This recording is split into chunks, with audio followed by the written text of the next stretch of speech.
네, 이번에는 로봇으로 한번 들어가 볼까요? 네, IS의 김태성 본부장 나와 있습니다. 어서 오세요. 네, 안녕하세요. 네, 로봇. 네. 자, 어디까지 진화를 했는지 테슬라가 미국에서 자율주행 로봇 택시 시범 운행했는데 평가는 어떻습니까? 일단 좋은 것만 보는 것 같습니다.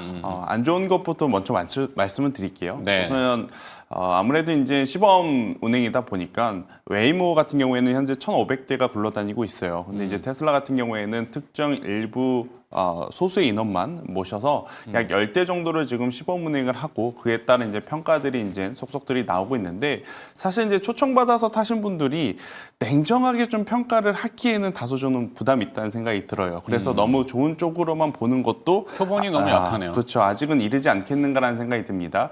그래도 이제 나오는 이야기들 중에 하나는 뭐냐면 외관에 대한 평가는 굉장히 좋습니다. 지금 진이 나오는 저 모양. 네, 지금 딱 나오는 저 모양인데 경쟁사 구글의 웨이모 제품을 보면 여기저기 레이더 카메라 모듈 다 달려 있어서 모자도 쓴 형태이고 약간은 좀 우스꽝스러운 모습이지만 상대적으로 지금 테슬라 같은 경우에는 기존의 테슬라 차주분들은 FSD에 대한 그 거부감이 없거든요. 그분들 같은 경우에는 조금은 더 편하게 좀 이용할 수 있을 만큼 굉장히 이제 완성도 높은 기술이다라고 평가를 좀 하고 있고 일단 중간중간에 약간의 노이즈는 있었습니다. 뭐 차선을 좀 넘어갔다든지 아니면 뭔가 안 좋은 구역에서 회피하는 그 부분에 대해서 아직까지는 판단에 대한 미숙함이 좀 남아있다라는 평가도 있긴 했지만 전체적으로 굉장히 또 좋은 이 평가를 받고 있는 상황이라 지금 테슬라 일론 머스크가 사실 10년의 노력 이 결실이 지금 나타난 거거든요. 네. 충분히 이제 속도감 있게 사업의 이 확장성을 좀 보여준다라고 하면 저는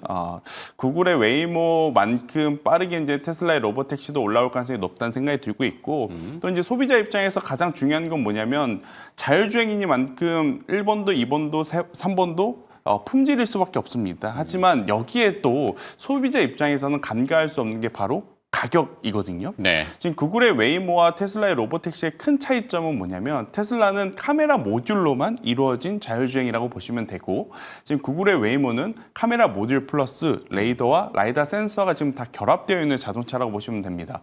카메라 모듈보다 센서류들이 아무래도 이제 가격이 높아요. 그러니까 이 구글의 웨이모 버전보다는 테슬라의 로보택시가 가격 경쟁력이 훨씬 더 높아질 수밖에 없다라고 좀 보시면 될 것 같고 많이 굴러다니면 굴러다니는 대로 결국 학습에 따른 추론 역할들이 지금 커지고 있는 상황이라서 테슬라의 로보택시는 지금도 좋은 평가를 받고 있지만 굉장히 큰 사고 그러니까 이슈가 될 만한 노이즈가 없다면 저는 충분히 우리가 관심 있게 좀 봐야 되는 그런 부분들이 많다는 의견을 드리도록 하겠습니다. 네.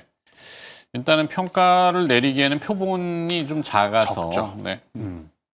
좀 많이 이제 운행이 되고 해야 될 것 같은데 테슬라 로봇택시 엇갈리는 반응에도 주가는 급등했다고요? 그렇죠. 그러니까 테슬라가 지금 사실 시차를 좀 뒀죠. 당장 그냥 지난주만 하더라도 로보택시에 대한 뭐 여러 가지 시각이 좀 나뉘었었어요. 근데 막상 이제 로보택시가 나오고 나서 이제 평가를 보니까 테슬라에 대한 상승 각도가 지금 가파르게 또 올라오고 있고 여기에 사실 우리가 로보택시에 대한 이야기만 하고 있지만 유럽 쪽에서 테슬라 차량의 이제 판매량이 빠르게 회복 그러니까 개선이 되고 있는 것을 이제 숫자로 데이터로 확인을 했기 때문에 테슬라의 주가도 굉장히 또 이제 강하게 올라왔다 이렇게 좀 보시면 될 것 같고요. 그러니까 가장 큰 고민은 이거였죠. 과거에 테슬라가 2차 전지 전기차로 올라왔다가 사실 전기차의 힘을 받지 못한 지가 한 2년 정도 됩니다. 그 사이에 정치적인 리스크가 터졌었고 그럼에도 불구하고 일론 머스크와 트럼프의 관계 여기에 스페이스 X와 로봇에 대한 기대감 때문에 잘 버텨온 주가였었거든요. 근데 이제 기존에 원래 하던 전기차에 대한 판매량까지 이렇게 빠르게 회복하는 모습을 어제 확인을 했었던 첫날이라서 주가의 상승력과 상승 탄력은 강하게 나올 수밖에 없었다. 중요한 건 뭐냐면 이제부터는 연속성이라는 거죠. 연속성만 보여준다면 저는 충분히 뭐 우리나라 관련주들까지도 낙수 효과가 빠르게 퍼져 나올 수 있으니까요. 이 부분을 좀 체크를 하셨으면 좋겠다는 의견 드리겠습니다. 네. 제가 죄송합니다. 당연히 이제 기대하는 거는 뭐 자율주행과 관련된 것도 있지만 로봇이라고 하는 이슈가 상당히 지금 현대차의 버스턴 다이나믹스 있잖아요. 그쪽에 아직 주목은 많이 못 받고 있는데 뭐 짧은 영상들은 조금씩 나오긴 합니다만 뭐 주가 릴레이팅을 할 때 그것이 좀 도움이 돼서 현대차는 지금 주가 다른 섹터나 이런 거에 비하면 좀 무겁잖아요. 현대차, 기아차가. 일단 현대차를 자율주행으로 묶기에는 너무 이르지 않나라는 생각이 듭니다. 일단 해결돼야 되는 두 가지가 있어요. 네. 현대차와 기아는 작년과 올해 1분기, 2분기 현재 월별로 판매되는 이제 데이터량을 보면 관세가 될 것이다. 그래서 가격이 올라갈 것이다. 그러기 전에 차량을 먼저 구입해야 되겠다라는 심리 때문에 1분기, 2분기는 약간의 착시 효과가 있는 상황이거든요. 이 착시 효과가 벗어나는 3분기, 4분기에도 꾸준히 판매 대수를 보여줄 수 있느냐 이것을 먼저 체크를 해줘야 되고요. 네. 두 번째로는 가장 중요한 건 토요타가 먼저 좀 시작을 했죠. 가격을 또 올렸습니다. 그러면 이제 토요타 다음에 GM일 것이고 GM 다음에 또 우리나라 완성차들도 가격을 올릴 가능성이 높은데 네. 가격을 올렸을 때 이 판매 데이터의 변동성이 얼마만큼 흔들릴 것이냐 이 부분을 좀 체크를 하실 필요는 있지 않겠나라는 생각이 들고 있고 그래도 중장기적으로 자동차, 현대차, 기아의 본업을 놓고 본다면 저는 충분히 투자할 만하다. 대신 자율주행이라고 하는 키워드, 로보택시라고 하는 키워드를 가지고 투자를 하실 거라면 저는 현대차, 기아보다 훨씬 볼 수 있는 종목군들이 많거든요. 네. 그래서 이제 다른 쪽을 보시는 게 맞지 않겠나라는 생각이 들고 있고 센서나 아니면 뭐 카메라 모듈 업체들이 요즘 너무 조용해서. 너무 조용했죠. 네. 그런데 이제 오늘 드디어 이제 조금씩 움직이기 시작을 하는 것 같아요. 만약에 구글 웨이모의 제품이 월등히 앞섰다라고 생각을 했다면 아마 많은 분들이 레이더, 라이다 센서 쪽을 보셨을 것 같아요. 근데 네. 정말 오늘 오랜만에 카메라 모듈주들이 움직이는데 여기서 특징이 있어요. 중소형 카메라 모듈은 약합니다. 네. 대신에 LG 이노텍, 아하. 그러니까 삼성전기와 같은 글로벌 탑 티어에 이제 속하는 기업들의 주가가 올라가고 있다 생각이 들고 있고 이건 비단 로보택시에 대한 부분만이 아니라 여기에 로봇에 대한 기대감까지 붙었기 때문에 카메라 모듈이 지금 올라오고 있음을 여러분들이 좀 체크를 하실 필요는 있을 것 같고 네. 그럼 LG 이노텍이 좋은가 삼성전기가 좋은가 이제 고민이 되실 거잖아요. 네. 저는 개인적으로 삼성전기가 앞으로 보여줄 수 있는 스토리가 조금 많다는 생각이 들거든요. 왜냐하면 오늘 알게 모르게가 아니죠. 삼성전자와 SK하이닉스를 비롯한 반도체주들이 드디어 이제 수급이 붙기 시작을 했잖아요. 의미가 좀 있어 보여요. 그렇죠. 네. 그러니까 LG노텍보다 반도체 쪽의 매출 비중과 연관되어 있는 기업이 누구냐라고 하면 당연히 삼성전기이기 때문에 LG노텍이 안 좋고 삼성전기가 좋다의 의미보다 둘 다 카메라 모듈에 대한 기술력은 굉장히 좋은데 네. 만약 올라갈 수 있는 스토리를 좀 찾고자 한다면 상대적으로 LG이노텍보다는 삼성전기가 더 우위에 있을 수밖에 없고 LG이노텍은 이게 양날의 검입니다. 그러니까 애플 비중이 많다라는 게 그렇죠. 애플이 잘 나가면 네. 더할 나위 없이 좋아요. 네. 하지만 지금 애플도 여러 가지 지금 해소시켜줘야 될 요소들이 많죠. 벌려놓은 게 많죠. 그렇기 때문에 LG이노텍보다는 굳이 조금 더 장점이 많은 쪽을 선택을 하자면 저는 삼성전기를 보는 게 지금은 더 마음 편할 수 있지 않겠는가라는 의견 드려보도록 하겠습니다. 삼성전기 네. 설득했어요, 저를. 네. 아니 뭐 늘 이렇게 보는 것들이 많다 보니까 네. 잠깐 잊혀졌다가 주가가 이제 솟구치면은 뭐 이제 계속들 많이 그렇죠. 얘기를 하니까 그때 보고 그때 봤어야 되는데 뭐 이런 것들이 있는데 전기, 삼성전기 괜찮은 것 같고 어찌됐건 지금 테슬라의 이 카메라 모듈형 그다음에 이제 다른 웨이모 약간 뭐 센서, 레이더, 센서 기타 근데 이게 이제 결국에는 인지를 하고 분석을 하는 그리고 운용하는 소프트웨어적인 부분이 분명히 있잖아요. 네. 그러니까 AI가 개입을 할 거고 네. 요즘은 AI가 이제 LLM에서 라지 랭귀지 모델에서 VLM으로 그렇죠. 갔잖아요. 비전 랭귀지 모델. 그러니까 영상이나 화면을 이해하는 거잖아요. 그렇죠. 그러면은 이제 뭔가 돌출된 것들을 다 보고서 판단하는 이 소프트웨어가 진화하면은 네. 테슬라가 훨씬 유리할 거다 이렇게 생각이 들긴 하는데. 그럴 수밖에 없고요. 대신에 이제 그록 시리즈가 지금 이제 그록 AI가 결국엔 테슬라의 가장 큰 다크호스로 저는 떠오르고 있다 생각이 들어요. 네. 테슬라가 앞선 공정보다는 후공정단 그러니까 피지컬 AI로 넘어갔을 때 굉장히 큰 시너지 효과를 낼 것이다라고 생각을 했는데 이 그록이라고 하는 플랫폼을 가지고 있다 보니 네. 앞단에서도 지금 굉장히 또 좋은 성과를 내고 있는 것이 사실이거든요.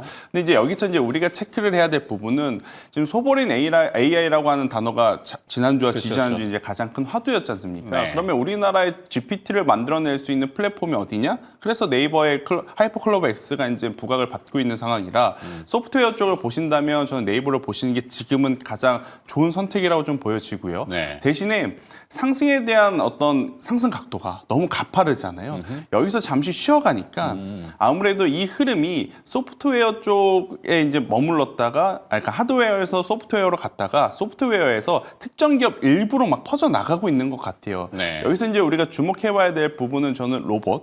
여기에 이제 또 센서류로 한번 좀 설명을 드리고 싶은데 카메라 모듈은 제가 앞서 말씀드린 대로 삼성전기, LG이노텍 위주로 보시면 될 것 같고 네. 센서에는 두 가지 종류가 있습니다. 레이더와 라이다. 같은 것 같으면서 다른 게 네. 레이더보다 라이다가 조금은 더 세밀한 어떻게 보면 그 작업을 할 수 있게 도와주는 센서라고 해요. 레이저로 측정을 하니까. 그렇죠. 그러니까 이제 레이더 같은 경우에는 굉장히 좀 넓은 범위의 음파 인지 형태고, 능력을 네. 확인을 시켜주는 기술이고 라이다 같은 경우에는 특정한 A라는 포인트에서 B라는 포인트로 물건을 옮겨갈 때 그 좌표를 찍어줄 수 있는 기술을 이제 레이더로 구현을 할 수 있다고 합니다. 네, 로봇이. 그렇죠. 그러면 지금 여러분들이 이 산업에 투입되는 휴머노이드를 생각했을 때 그 로봇이 A라는 곳에 볼트를 줘야 돼요. 이걸 레이더로 할 거냐 라이다로 할 거냐? 그럼 답은 나오는 거죠. 라이다로 해야 네. 되는 거죠. 네. 그래서 이제 센서류를 보실 때도 레이더 센서 매출 비중보다 라이다 센서 매출 비중이라든지 라이다 센서 기술력을 좀 높게 가지고 있는 기업들을 저는 여러분들이 꼭 보셨으면 좋겠다는 생각이 들어서 그렇게 보면 우리나라에서는 지금 SOS랩 SOS를. SOS랩 지금 하나가 네. 저는 가장 좋아 보이는 상황이라서 그러니까 바라보는 시각에 따라서 나는 여전히 카메라 모듈을 보겠다라고 하면 앞선 두 기업을 한번 여러분들이 스터디를 하셔야 될 것 삼성전기나 같고 LG노텍. 그렇죠. 만약에 나는 로봇에도 그리고 자율주행에도 센서가 들어간다면 라이다 센서가 들어가니 라이다 쪽을 보겠다라고 했었을 때는 지금 SOS랩을 보시는 게 맞을 것 같아요. 사실 작년과 재작년에는 HBM을 필두로 하는 하드웨어가 전폭적인 성장을 보였죠. 네. 그리고 나서 작년부터 올 초 특히나 4월달, 5월달, 6월달 들어오면서 소프트웨어주들의 수급이 한번 엄청 쏠렸단 말이에요. 근데 이제 여기서 조금 더 세분화되고 있다는 거죠. 네. 그리고 이제 그 세분화되는 그 중심에는 어찌되었든 테슬라의 로보택시가 우리나라 로봇주들에 대한 어떤 이 매수 심리를 좀 부추겼기 때문에 여기서 이제 관련 부품주를 보실 때 약간의 좀 차이점을 두고 보셔야 될 것 같고 아마 저희 코너 말고 앞 코너, 뒷 코너에서 오늘 하루 종일 액추에이터, 네. 감속기, 그러니까 그건 뭐 너무 식상하고. 하이젠 아래는 이런 이야기를 좀 많이 들어보실 것 같아서 그것을 좀 제외하고 보면 저는 라이다 센서의 SOS 랩이 가장 좀 매력적으로 다가올 수 있겠다는 의견 드리겠습니다. 신선감이 있다. 네. 신선하다. 오케이. 그럼 로봇주 사실 뭐 여러 가지 얘기들을 많이 하는데 뭐 어떤 인선 과정에서 지금 뭐 정부의 네. 관련 기업들 출신들 얘기들을 많이 그쵸. 하고 어떤 분야 얘기하고 뭐 그것도 이제 내러티브하게 또 막 퍼지고 그러면 이제 시장이 과일로 들어가면 이제 뭐가 뛰면 뭐가 또 뛰는 네. 뭐 그런 시장도 되긴 하는데 자, 로봇에 대한 투자 전략 그리고 또 선택적인 종목을 조금 더 추가해 주신다면은 일단 실적으로 본다면 로봇주는 볼 기업이 그렇게 많지는 않습니다. 근데 이제 뒷배라는 표현이 맞을지 모르겠지만 뒷배가 든든하다라는 관점에서 왜냐하면 로봇은 앞으로 장기적으로 투자가 들어가야 되는 상황이라서 네. 삼성과 레인보우 로보틱스의 관계를 생각해 봤었을 때 LG와 로보티즈도 그거와 이제 같은 연결고리입니다. 여기 이제 조금 더 이제 체크를 해보면 LS의 이제 티라유텍이라는 기업이 있어요. 이제 최근에 이제 가장 급부상할 가능성이 높아 보이는 로봇주를 뽑아보라면 저는 LS 티라유텍을 좀 LS와 티라유텍이 네, 합쳐진 합쳐진 건가요? 거죠. 네, 그래서 이제 LS 티라유텍이라고 이제 보시면 될 것 같고요. 네. 그리고 이제 최근에 보면 플랫폼 쪽에 대한 관심도가 높아지는 것 같아요. 근데 플랫폼도 뭐 시메스와 같은 기업도 있지만 결국 클로봇이 현대와 LG 쪽에 대한 그리고 이제 삼성 쪽과의 연결고리가 지금 있는 상황이라서 저는 클로봇을 한번 보시는 게 좋을 것 같고 이제 서비스 협동 로봇 그러니까 완성 제품을 만들어주는 로봇 중에는 유로메카가 지금 눈에 보이는 성과를 좀 내고 있습니다. 네. 유로메카 같은 경우에는 여러분들 휴게소 같은 데 가서 보시면 가끔 이제 무인 카페에서 이제 로봇팔이 이제 커피를 타주는 걸 이제 많이 보실 텐데 네. 그 로봇이 바로 유로메카 제품이라고 좀 보시면 될 것 같습니다. 그래서 로봇주들 굉장히 많지만 저는 이제 새롭게 이제 급부상하는 쪽으로 봤을 때는 LS 티라유텍을 보시는 게 좋을 것 같고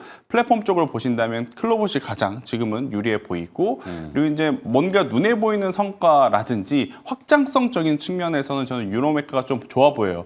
왜냐하면 산업용 로봇 같은 경우에는 물론 이제 여기저기서 투입한다라는 이야기는 있지만 어느 정도 수준까지 올라왔는지 투자자분들이 확인하기가 어렵습니다. 네. 옵티머스는 중간중간에 테슬라 일론 머스크가 보여주죠. 그런데 두산 로보틱스의 혹은 레인보우 로보틱스의 여러분들이 어떤 로봇이 어느 정도 수준으로 지금 만들어져 있는지 참 확인하기가 어렵거든요. 그게요. 그래서 눈으로 확인할 수 있다라는 점을 좀 주목을 해보면 유로메카의 제품들은 충분히 이제 와 닿는 그리고 이제 많이 우리 일상생활에 침투해 있는 상황이라서요. 이쪽에 대한 관심도를 한번 높여보자는 의견 드려보도록 하겠습니다. 네.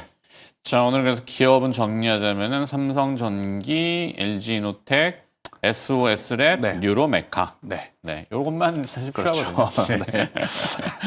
잘 들었습니다. 네, ISS의 김태성 본부장이었습니다. 고맙습니다.